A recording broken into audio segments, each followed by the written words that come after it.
Volux slumped into her command chair, her eyes sullen and directed at the floor. She scratched her green, scaly forehead, which had just changed hue to the colour yellow, a telltale sign of her species, the Jorban had when confused. "Did we exit FTL at the wrong location?" barked Volux to her navigation officer. "No, ma'am, we are in the correct system. All other planets in the system are accounted for apart from Earth, its moon, and a moon of the planet Jupiter. Then what in Banner's name has happened?" Volux jumped off her chair and walked up to the viewport.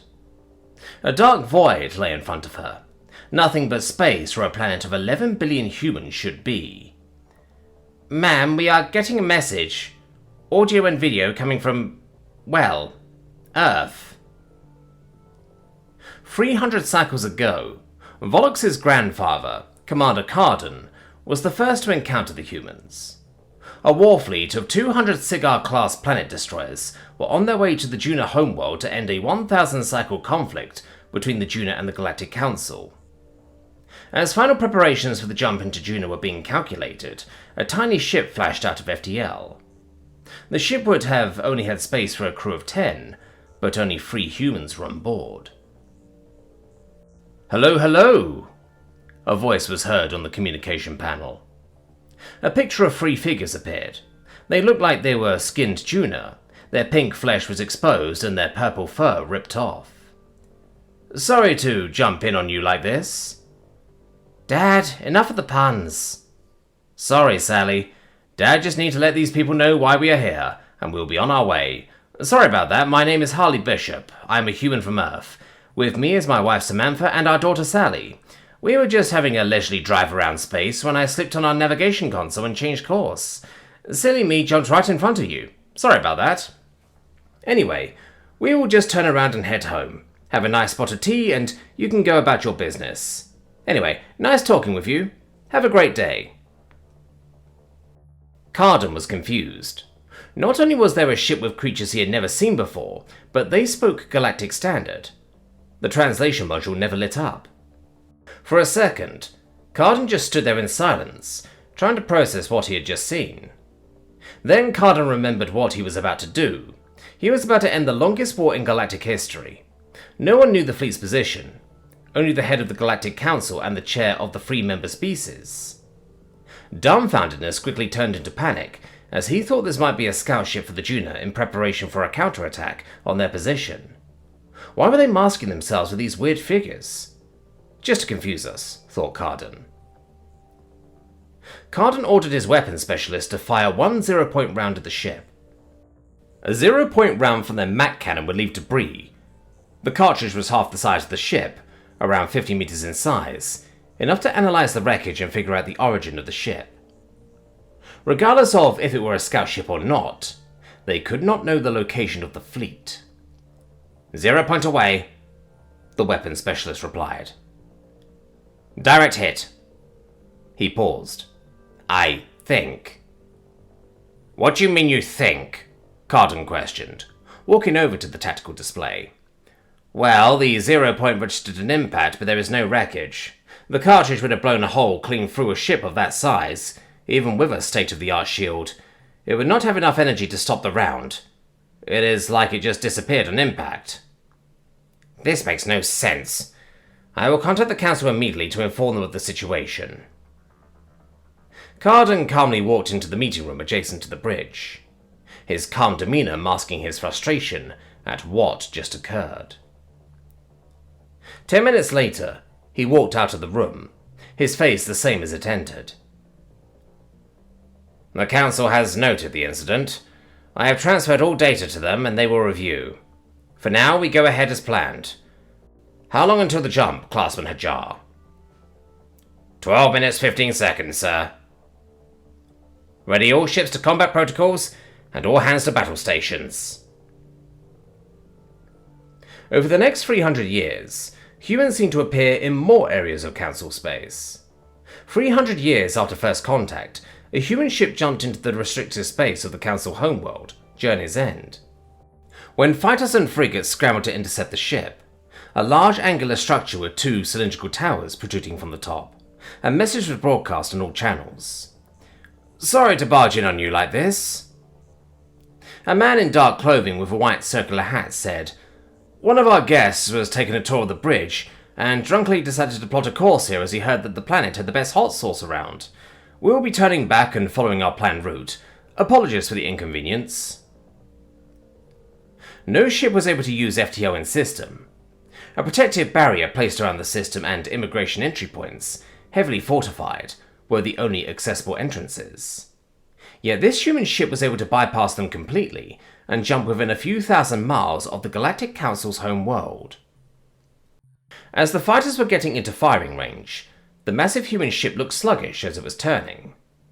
Over the communication channel, a large horn sound rang in each fighter pilot's ears, not deafening, but it sounded like a large creature howling into the night. "We are within firing range," the lead fighter communicated with the Council.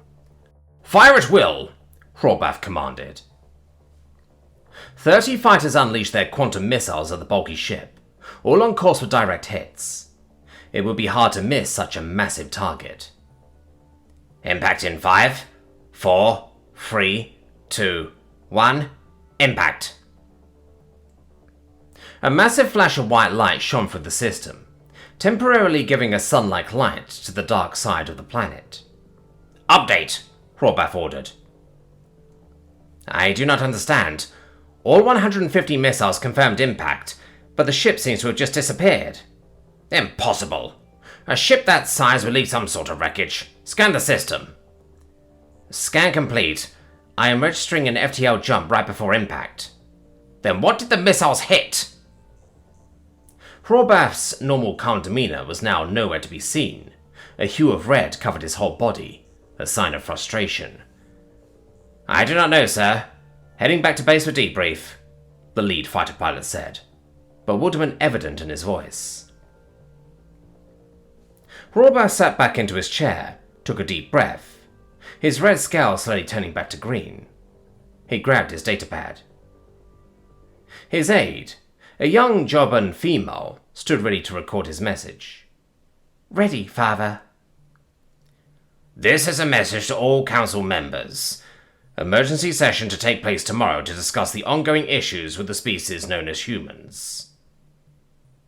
The Council chamber, grand and imposing, buzzed with tension as representatives from various species converged. Horbath recounted the mysterious disappearance of the human ship, the recent developments, and their potential threat. "We cannot ignore this," Horbath declared. "For years the humans have developed a knack for appearing at the most inconvenient times, disrupting the meticulously planned campaigns of the Council. Their complete brazenness and meticulous timing have sabotaged pivotal moments in the Council's ongoing plan for control of the galaxy. At first, their intervention seemed random, but as time went on, it is clear that the humans could predict the Council's moves before we have even made a decisive action. All 3 Council member species have been affected. The Jorban's war fleets have been intercepted when their locations have been top secret. The Xanthan Trading Commission has had their cargo vanish from their hulls." A large creature stood up, feather limbs raised up in the air in frustration, and the beak barked up and down as the translator voiced the words into Galactic Standard. "We had a shipment of a rare species of animal. 3, from the last of their kind from a world we use as a Corellian refinery. Their meat is so delicious, and as they were the only 3 left, a wealthy individual was willing to pay 5 billion credits for the exclusivity. A human ship appeared with a sign in Galactic Standard that said, 'Learner Driver.' They apologized for taking the wrong turn, then jumped back into FTL. It was not until we got to the destination we found the Fron had gone." "Thank you, esteemed Councilmember Boak. And to the UTIP, your efforts in mining and technology development have taken a blow. For example, when the Joban Third Fleet were preparing for a mining and subjugation mission, the Cloy system for the UTIP, a ship appeared in front of the Champion of Liberty dreadnought and claimed that they had been trying to reach them about their ship's extended warranty. Every time we tried to destroy one of their ships, they disappear right on impact with no clue as to where they went. When we arrived in the Cloy system, all the indigenous life on Cloy 3 were gone. A pre-industrial civilization disappeared from that planet. We managed to collect the beryllium, but we lost out on millions of laborers for our beryllium refining planets. We have counted so far 132 separate incidents over the last 300 cycles where humans have intervened at critical junctures. At first it was amusing. They did not fully interfere with our plans. But over the last 50 cycles, they are appearing more frequently, and they are actively trying to hinder the Council's ability to rule and dominate the galaxy. We need to find out where these humans call home, and put an end to their nuisance. The Council Hall murmured for a moment before the vote was counted. All 412 world leaders approved action. Determined to uncover the whereabouts of Earth, the Council launched thousands of reconnaissance ships into the depths of the galaxy.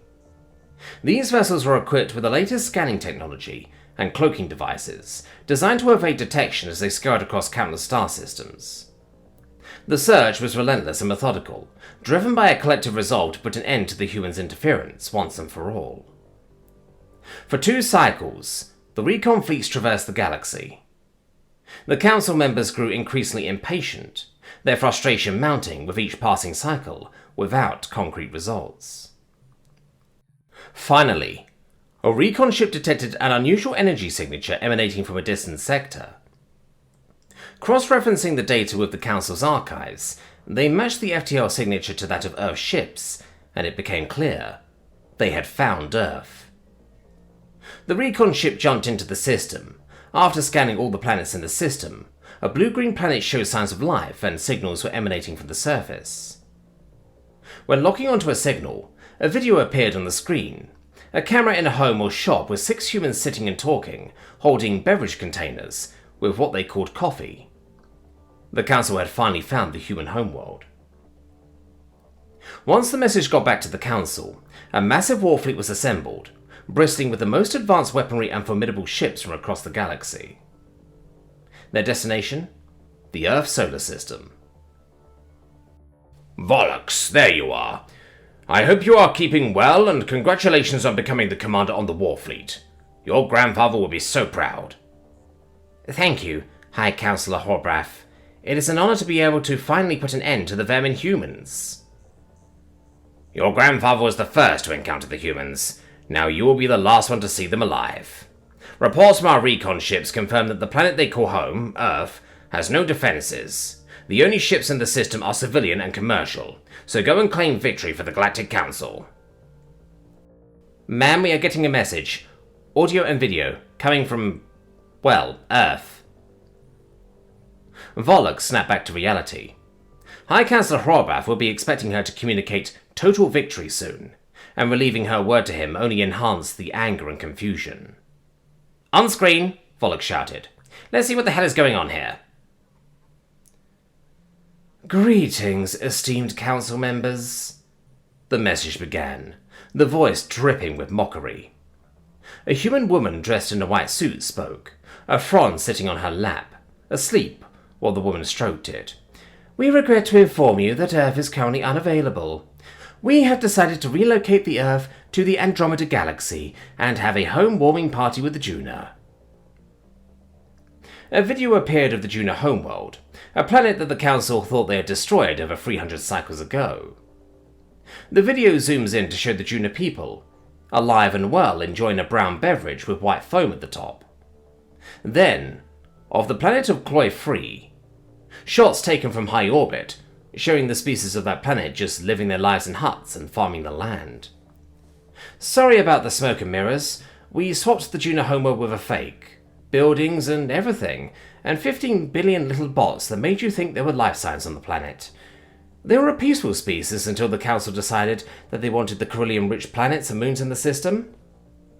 Glassing the planet from orbit was your mistake. If you would have just gone down to the planet, our whole charade would have been found out.